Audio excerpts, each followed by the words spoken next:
Sure this is working and recording. Alright guys, I'm back with another video. It's been a while since we've uploaded. We've been kind of busy with our work, our business.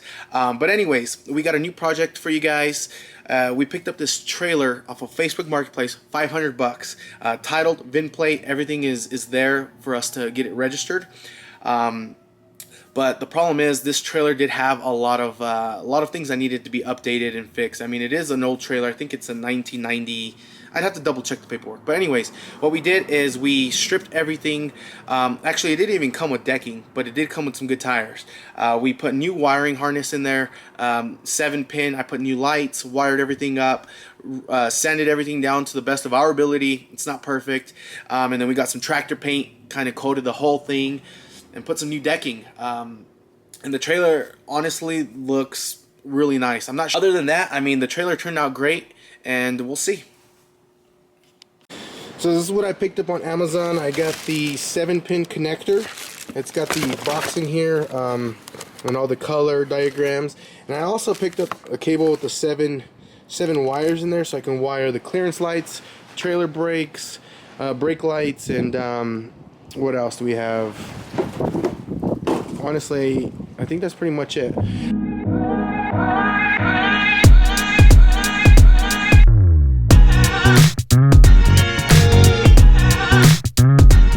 Alright, so the first thing I did is I went ahead and put these heat shrink ring connectors here on the 5 cables that I'm going to need. So I think this is the ground here, right turn is the red, brake is the blue, this is the left turn, and then the green is going to be just the clearance lights, tail lights, so I could get power off of that. The black, I went ahead and just covered this off, and then the yellow is also an auxiliary power. So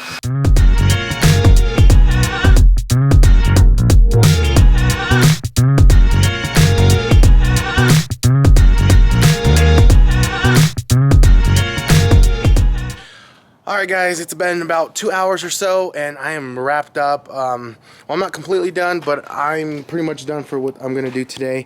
So we got the wired pin still, needs to be screwed in. We need to find a good position. You can see I ran the wire down.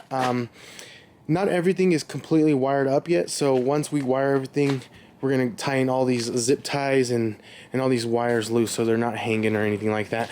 But you can see I ran that wire down through the beams here, or through the support beams. The brake lines, I wired it down that way underneath this beam here. And I did use heat shrink butt connectors, so those are crimped up there. And then the heat shrink kind of prevents water from getting in there and get corroded or anything like that. So brakes these 2 tires and then runs across those 2 tires. And then back here, we only have tail lights on this, on each side on the rear fenders. But I'm going to go ahead and wire in some clearance lights on the side. First we need to grind this down and get it painted, but we're all pretty much ready to go. And then this is the tractor paint we're going to use. This stuff's a little bit cheaper than the Rust-Oleum. I think it's probably about 30 bucks cheaper. So we went ahead with this. We've used this paint in the past to paint this flatbed when we made this flatbed. And we also used that to coat the bottom of our dump trailers because they tend to wear out and get rusted, and then, you know, I believe the paint is the life of the metal. So I'm gonna go ahead and get this stuff wired. In the meantime, Victor's gonna go ahead and start painting, and I'll record that.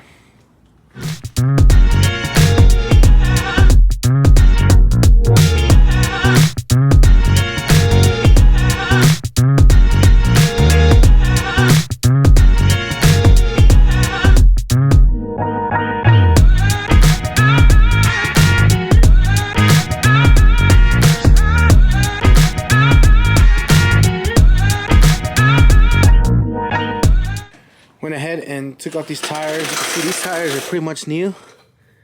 I like the rim style. It looks like that old classic steely look, but looks pretty good down here. I was able to wire up all the brakes besides this hub here. I think the wires are disconnected in there or something, but what's that so far?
so far we've gotten a lot painted already. It turns out that the paint is a flat black versus a gloss black that we wanted, but it looks like it's turning out pretty good. Doesn't look all rusted out. We still got some parts that we need to paint, but other than that, we're moving along.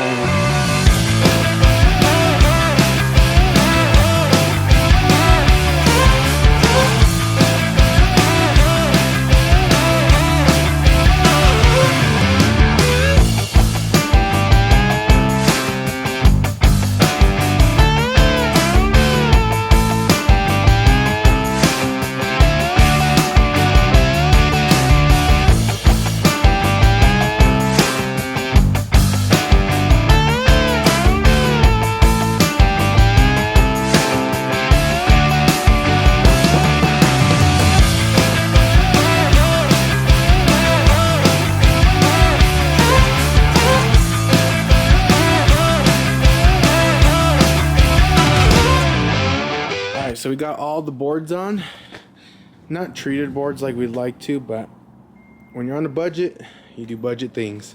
So the boards fit pretty good. This one we had to kind of do it in the middle, but this is how we're gonna stain it. So check this out.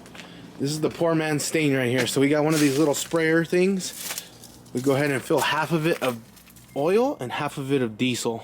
So we usually just use diesel that we have around the shop, and then we'll put some half and half oil and diesel, and then we'll go ahead and spray that thing pretty heavy on the decking boards there, and that way diesel helps the wood absorbs the diesel pretty well and the oil. And yeah, but it seems like we're gonna get some snow here soon, so let's get on this.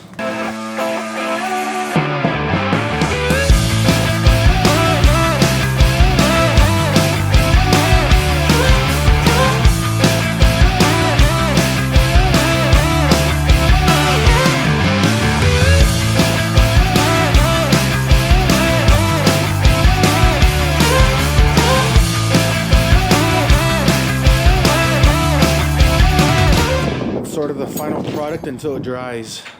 Probably take about a day or so. Get all absorbed up.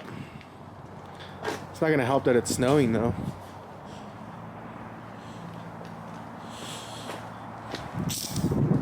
Damn, she looks good.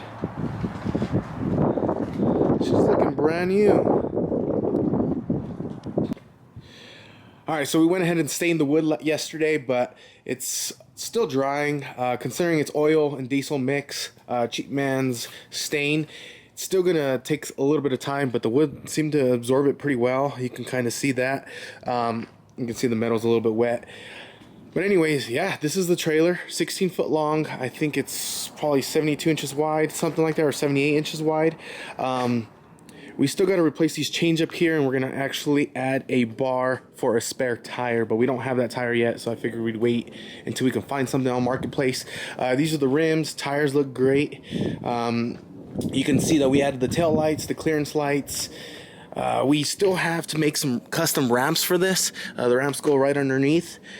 We do have some aluminum ramps that came with it, but it just doesn't fit the trailer well.